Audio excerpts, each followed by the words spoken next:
Hi guys and gals, today we're gonna talk about a great exercise for your chest. This exercise is not only gonna build a lot of strength and size in your chest, also it's gonna create that mind-muscle connection that a lot of people do not have with their chest muscle. So first I'm gonna do the exercise, then I'm gonna go through the instructions.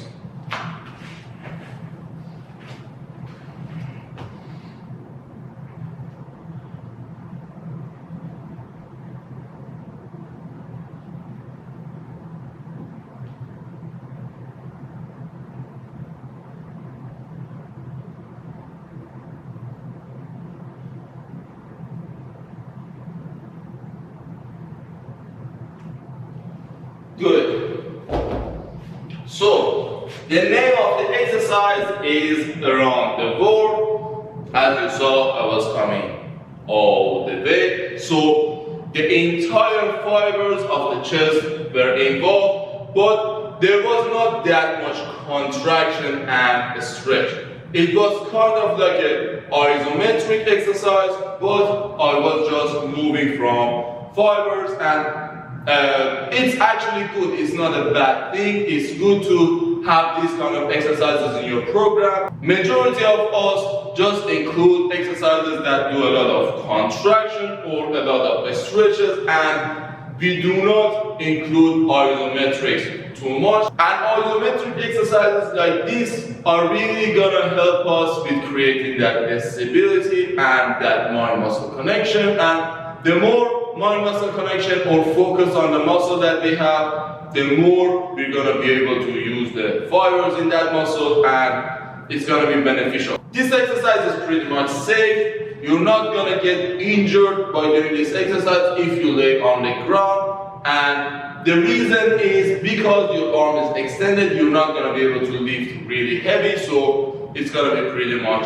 safe. Other muscles are involved in this exercise as well, like your bicep, the radialis, the brachialis, or just the muscles in your arm, because you need to hold the weight. They're gonna be activated. Also, the front delt is gonna be activated as well. So these other muscles are gonna be activated. There are just a few things that we should consider. First of all, make sure the arm is not fully straight. Bend the elbow slightly. Actually, that's why the bicep and the arm muscles are engaged, because the elbow is slightly bent, and that's because we want to keep the elbow healthy.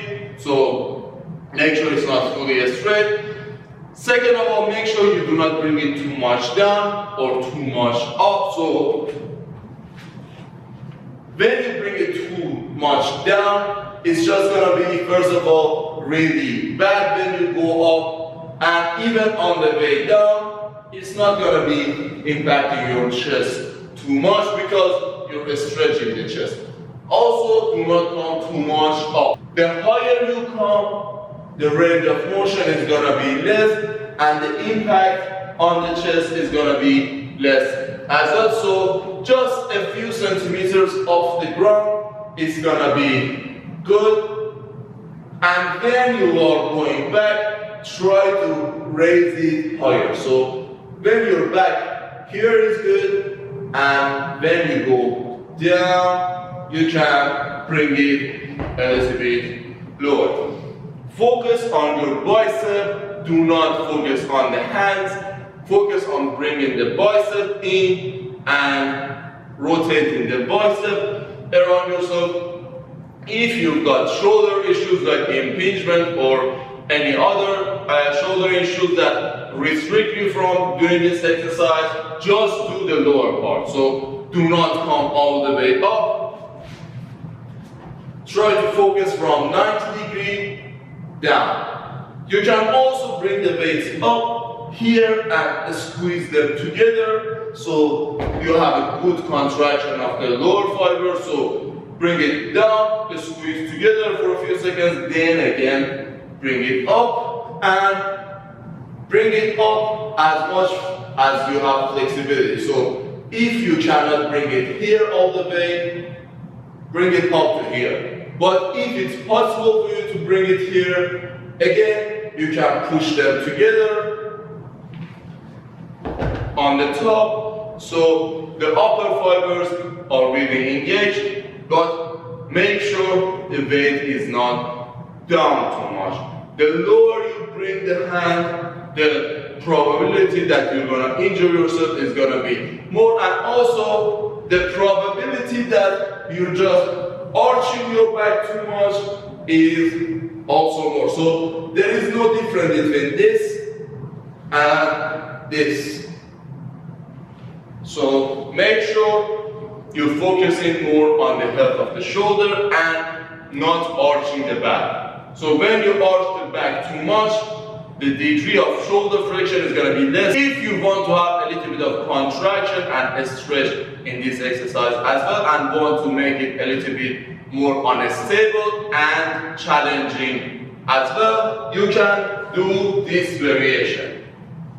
So instead of bringing it up and down in a straight line, try to play with it.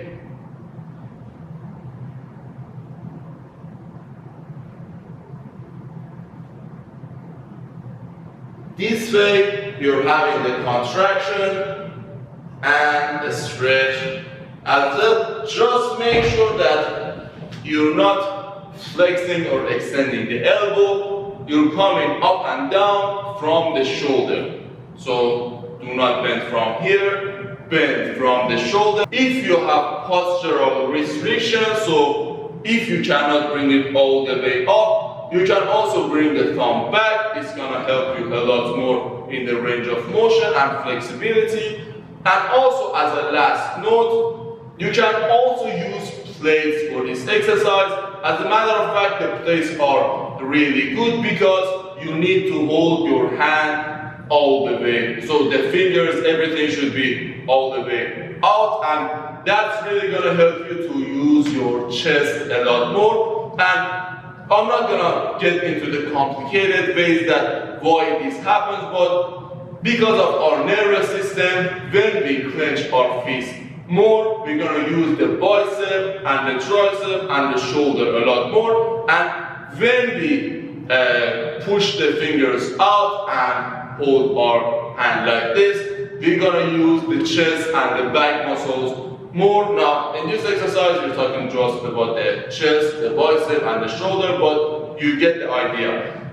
But for you to do that, you've got to make sure that you do not bend the wrist. So when you're doing the exercise, make sure the wrist is not too much down, keep it up, and also make sure that if you feel any tension, anything in your wrist, you either bring the plate a little bit lower, so do not bring the plate all the way on your fingers. Also, you should do the exercise with a lower weight compared to the dumbbell because the fingers are going to be under a lot of stress. And if you feel any discomfort, just switch to dumbbells because that needs a little bit more strength of the forearm.